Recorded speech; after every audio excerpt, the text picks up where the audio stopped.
Concerns are growing over depleting stockpiles as Ukraine calls for more ammunition and equipment to fight Russia. NATO Secretary General says the war is consuming an enormous amount of ammunition, depleting Allied stockpiles at a much higher rate than current production can replenish. But as Russia launches a new offensive, he says allies must continue to provide Ukraine with what it needs to win. Patrick Reevell is live in Kyiv for us, where air raid sirens blared again this morning. Patrick, thanks for coming on. What do we know about this new Russian offensive, and how hard will it be for Ukraine to keep defending itself? Hi, Dan. Yeah, this new offensive is underway in eastern Ukraine. We know that already Russian forces are pressing much harder, pretty much all along the front line in eastern Ukraine, and there's an uptick in shelling all along it as well. I mean, we've been speaking with Ukrainian soldiers out there, and they've been telling us, describing casualties, the numbers of casualties of hundreds of Russian soldiers being killed a day. We're seeing some reports even of well over 1,000 a day, some claims of that. And so the level of fighting out there is incredibly intense. And, you know, the Ukrainians, though, for now are saying the situation is under control and they're confident that they can hold the line. But they say what they really need is Western weapons if they're going to go back on the offensive. So right now they are essentially trying to hold the Russians as this offensive is only going to build and build, and we expect it to continue and to intensify over the next coming weeks. Now, Ukraine has told, the U.S. rather, has told Ukraine that it won't send long-range missiles because the U.S. has few to spare. The Biden administration wants to ensure that there's enough for the U.S. military.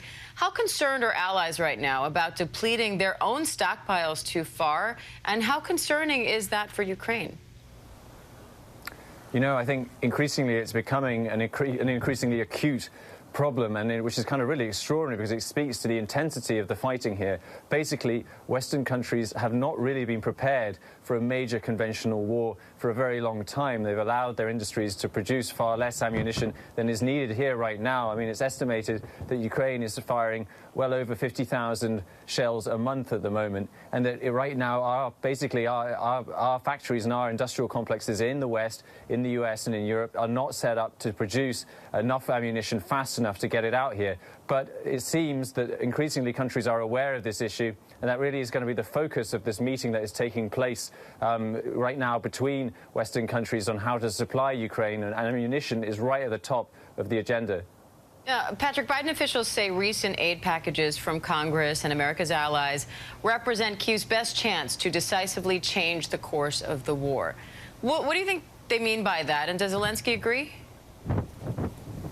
Yeah, I think, you know, honestly, when we speak to most Ukrainians, they all agree. Right now, essentially, Russia, I should say, rather, has managed to go on the offensive. It has mobilized hundreds of thousands of more troops and is now making basically a second attempt to take eastern Ukraine by pushing more and more troops in.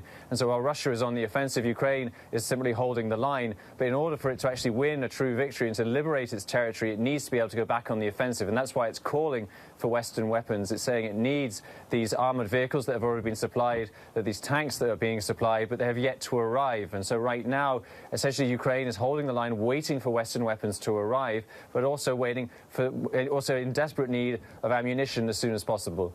All right, Patrick Reevell in Kyiv, thank you.